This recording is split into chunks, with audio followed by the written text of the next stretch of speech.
You're about to see how we scaled a health coach from about $8,000 a month to well over $40,000 cash collected in just 25 days. Hi, my name is Imam Gaji and I own Recovery.com, basically a marketing agency that partners with coaches and creators and we scale them on a pay per results basis. We've done well over six figures working with multiple clients, and so far we've worked with account like Natalie with just a tiny following of 3,000 followers. We collected well over $44,000 cash collected, and we took James from about $8,000 to well over $40,000 cash collected in just 25 days. And at this point, we've done well over six figures, obviously.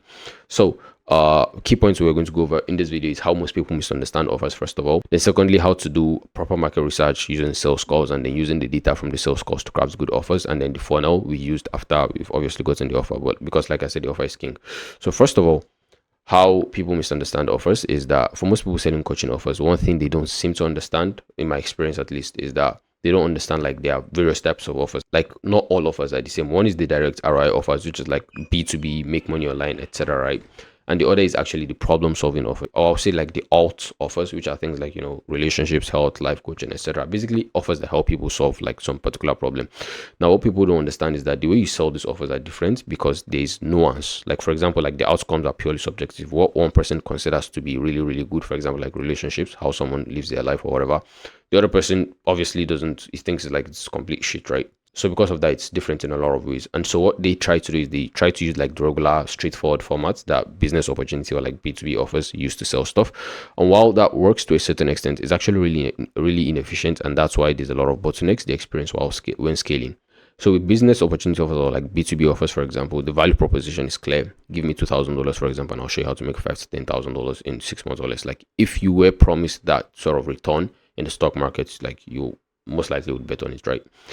But in other niches, it's mostly abstract and there's multiple points of view on a particular topic. For example, like fat loss, there are people saying keto, there are people saying plant-based, there are people saying, carnivore, whatever. And the thing is that people are actually more confused than ever because of these differing opinions. Like everyone has something bad to say about some philosophy, basically.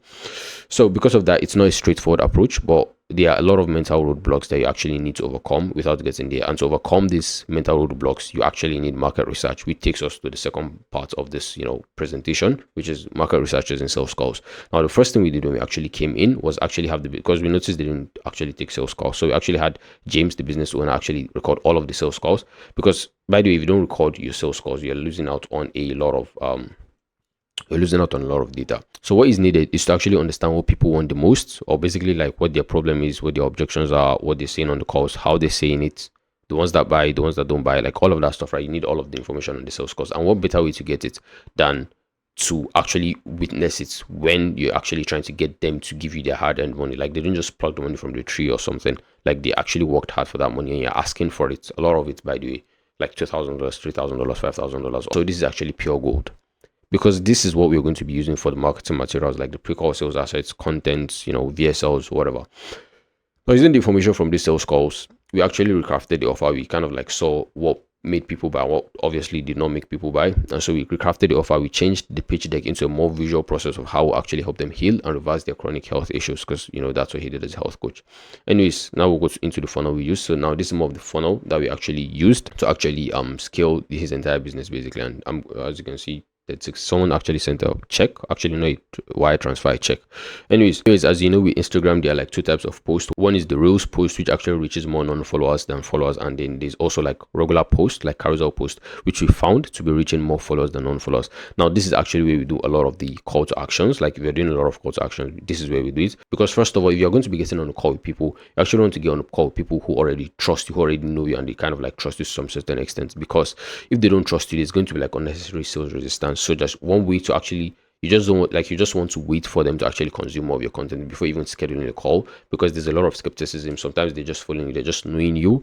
They're you won't buy from somebody who just met, right? You'd obviously want to do some more background check, all of that stuff.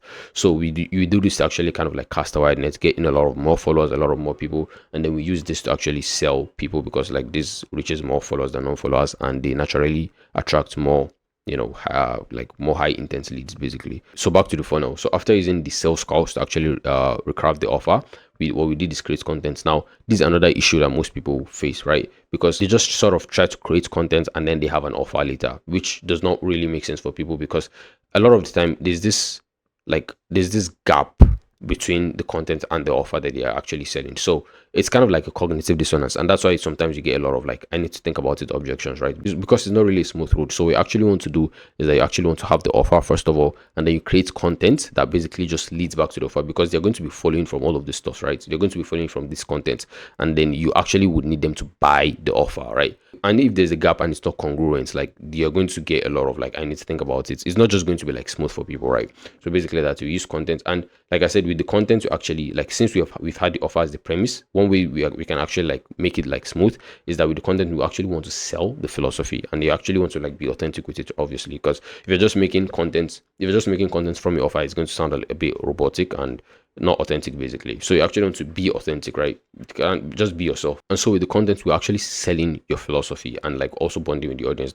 An example is that if you go to the store to buy like a piece of, cloth or shirt or something like that, right?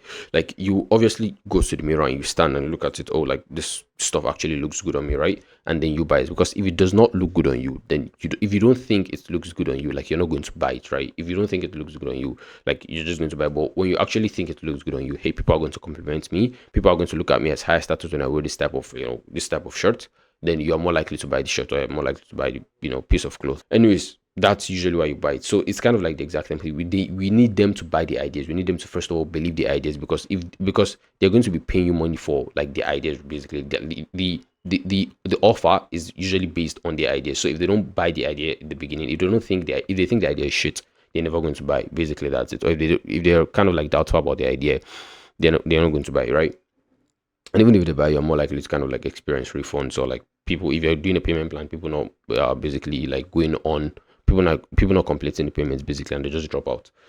Anyways, after the content, we also need sales assets, because this is actually will start bringing, this will actually will use to bring them into the entire sales process. So we have things like YouTube videos. These are like genuinely valuable videos, but you actually also want to make them like mini VSLs, like video sales letters, where they can like watch you. They can basically be more exposed to you. I think there's a Harvard study on this, but basically, the more they watch you, the more they actually trust you, right? And we also have case studies. So this is an example of a case study, and we have lead magnets, right? You know what lead magnets are. So let me just give an example of how we actually use them. So we mostly use them in stories, and I'll show you how we actually use stories to sell a lot. So as you can see, this is like a case study post. I speak to a lot of people dealing with thyroid related illnesses almost every single week, and most of the time I find a common pattern, all of that stuff, right? We just want to address what they're already doing and what's wrong about it. So I recorded a client. This is actually a case study, but it's also like a podcast, like an interview. It's also kind of like a VSL. Basically, just getting people who do you think would actually be interested in something like this? Obviously, people who are dealing with thyroid related issues, right?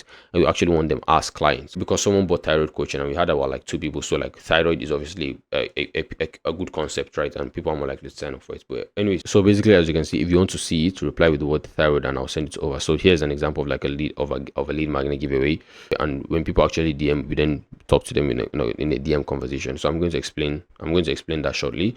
But another example is like, this is just like a regular testimonial / CTA sequence, right? So this, after having successfully healed multiple clients from their health issues, blah blah blah, focusing on the main symptoms, just DM me with the word heal, basically, right? So we actually get them to do DMs, right? This is actually an example of what we did for Natalie, because she obviously did not have a lot of followers. So I'm outbound. If you don't have a lot of followers, I think if you are reaching out to people, it's going to work a lot. You're going to close a lot of people from there. But this is an example of someone who actually paid 6.4k, 6.5k actually, 6.5k offer. And here's the conversation we had with him, right? Like I said, we're actually trying to sell the ideas, because like I said, every single market is different. So how we actually approach it is different, right? And I'm going to explain how with every single thing I'm doing. For example, in this scenario, we actually don't book in people who are below 35 years old. And the reason we don't book them in is because they're most likely not going to buy, because they've not really tried a lot of things. So it's usually people above 35 years old, because they've tried a lot of things to actually deal with their health issues, and in this case they've not seen success, usually with modern medicine, right, and other alternatives. So they've tried a lot of things, they're more likely to try this stuff, plus it has way more weight for them. So anyways, how long have you been dealing with this now? He said a couple years. So you know that, okay, this guy's been dealing with it for some time now, and you kind of like want to make some errors, because so people don't think it's AI, because sometimes you're asking a lot of questions and it's a bit intrusive to some people. So you kind of like just want to humanize it a bit. Anyways, hey, what did you try? And then you can see he has tried a lot of things, blah blah blah. How'd that work out? No major changes. And then you explain why, because here's the thing, right? He has tried supplements, but what James actually, like, part of the offer is that part of the offer is that he actually helps people heal with natural foods and supplements. So if he's tried supplements, and when we tell him that, hey, my coaching program includes supplements, he'll be like, I've tried supplement, they don't really work well for me, right? And so because of that, we actually wanted to eliminate the objections before we even get him to, we want to sell him on the philosophy before he even gets on the call. So we'll be like, hey, what you did was good, but it's a piece of a puzzle rather than the actual picture. So it's kind of like look like you're going after symptoms rather than the actual causal agents, or sometimes you can just say root cause. But root cause is like extremely overused in the health coaching industry, and so because of that, like a lot of people have held root causes, and because of that, they just don't want to hear it anymore. And so we kind of like just have to change, you know, you just have to like change the word. So it's kind of, then you use an analogy basically. So an analogy, like using an analogy is actually like using stories, right? But sometimes you don't really have story for every single situation, but like if you have a story, like stories work really really extremely well. Stories work for a reason. I think there's a study that like when someone's telling a story, like the brain, like the brain waves of both people, like the person telling the story and the person listening to the story, is kind of like they are like on a similar wavelength. So like stories work extremely well. But something that works next as something that works almost as good as stories is basically an analogy. So you kind of like have to sell the philosophy more in this kind of case. Usually if you do this well, it's kind of like pulling their legs a bit, but it works really well, because if you actually do this well, they're going to ask, hey, okay, so what do I need to do, right? Because you just give them like some really good insights. It's kind of like lighting this aha moment. So, oh, so this is actually what's wrong, so what do I need to do next? And then you're like, hey, okay, I can help you with this. Are you open to see my process? And they're like, yeah, let's do it. And then you basically just schedule them in for a call. And then when you schedule them in for a call, you actually use like a Calendly form, or like a form. Basically, it's kind of like filter them. You tell them, hey, there's the price, all of that stuff. Like basically what we're doing in the DMs, like just to break it down, is first of all, you actually want to find out if they have a problem, if they have tried something to fix their problem before, then they're actually serious about it. Because some people just are like, hey, I have toenail fungus. Like nobody's actually paying $2,000 to like deal with the toenail fungus, except maybe they're a model, or they go to party or something like that. Anyways, use the Calendly form to actually filter them. And there's also kind of like a pricing range on the Calendly form. So if they say they can't afford it, you just basically like, just cancel the call. Anyways, after that, like we have this entire process, and like this entire process is really important, because like the goal is to move the call to as close as order taking. Like we want to move the call from as far as a sales call to more of an order taking call. Like we want to move it as close as an order taking call as possible, kind of like when you're ordering things from like Amazon or something like that. And basically how it works is like, first of all, when they schedule a call, it redirects them to a VSL. The VSL, basically, you should know what a VSL does, right? Introduce them to like, introduce them to you, why you're qualified, why your method is the best, all of that stuff. Like basically it's a sales letter, right? You start selling them even way before the call. And then we actually make sure they watch the VSL, because after it redirects them, we still send it to them via email and even via text, by the way. So we actually make sure they don't miss it. And then after that, if you have a salesperson, like they know you but they don't know the salesperson, and we, like I said, want to move the call to an order taking call as possible. So we actually want to remove the trust factor, like they don't trust the salesperson or something like that. So we'll actually kind of like use something like a JHL automation, or we just get the sales person to actually call them, hey, I'm with this guy's team, we're having a call by XYZ. Or sometimes you can just use like a JHL automation to like create a WhatsApp group chat where you have yourself, the salesperson, and you like in a group chat, like in a small group chat. So you can see like, oh, this person is actually, on this guy's team. So 10 hours before the call, we send emails of case studies, testimonials, sometimes 12 hours actually, but you send emails of case studies and testimonials. Like usually it should be symptom specific. So for example, if someone is dealing with like a thyroid issue, you want to send them like thyroid case studies, right? It just makes sense because it's way more relatable, and they can see that you've actually helped someone like them previously. Anyways, 4 hours before the call, you can just send them actually valuable video. You kind of like just want them to get exposed. So you can just send them like one of your YouTube videos or something. So they are way more exposed to you and they trust you more basically, and they are way more exposed to your ideas, right? And then 15 minutes before the call, you just get them to like an hour before the call. You still want to tell them a reminder that your call is in an hour, but 15 minutes usually you just send them a text reminder. And then obviously, yeah, like I said, you know how the sales calls go, right? We've already done every single thing to basically pre-sell them and to put them in the right frame of mind to actually buy your stuff, right? And in the VSL, obviously make sure that you tell them that, hey, like you're looking for a decision in the call, all of that stuff, right?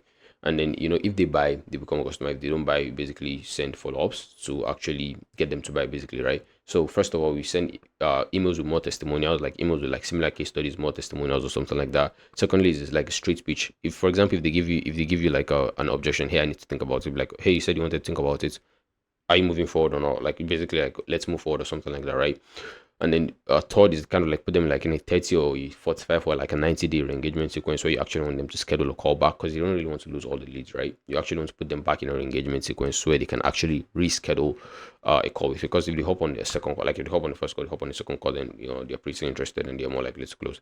So That is how we get people to sign up for the high ticket coaching program. And not just that, we also kind of like have a low ticket funnel. So for example, we're trying to get people to actually pay us like $2,000, $3,000 plus, right? Like it's a lot of money for a lot of people, and because of that, there's natural sales resistance, right? Because they don't know if it's going to work for them, all of that stuff. So we actually still use email marketing to actually do a lot of this thing. So we get people obviously to our email list, and then we also then sell small workshop, like low ticket workshops. As you can see, this actually was 70, I think 60 for some $71 or so, and this is actually 73 bucks, right?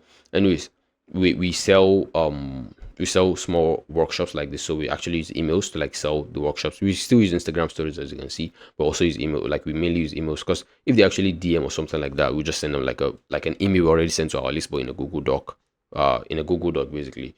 And then once they buy the workshops and we're like, oh, this stuff is actually valuable. Like a lot of time, if they've given you money previously, then they pretty much trust you at this point. So because of that, they're way more receptive to your high ticket offer. And then you can send them like specific emails telling them to, hey, like schedule a call with me. Or even better, you can just reach out to them and like have a chat with them through SMS or Instagram if you actually got them to put it on your form. And then you can just get them to schedule a call. They're way more like this. These people are way more high intensely because they've already spent money with you, right?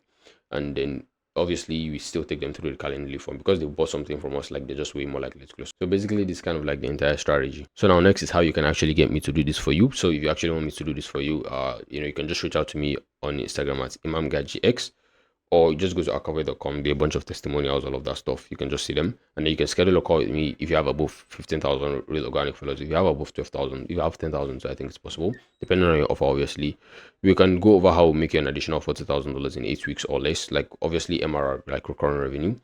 You obviously need to have a testimonial or at least a case study of how you've done this yourself. If you don't have a testimonial, at least you can have a case study of how you did this yourself and how you can actually help people get results for whatever it is you're selling. And on the plan, we'll build a call just like this for you. And so you have a clear idea of what's needed to actually help you get there. And if you actually want to help doing every single thing for you, you're just going to do literally every single thing for you done for you. So you can just go to akaway.com or like reach out to me on ImamGajX to schedule a call and let's have a chat. Or if you want to connect, I'm still down for connecting. So yeah, appreciate you for watching to this point.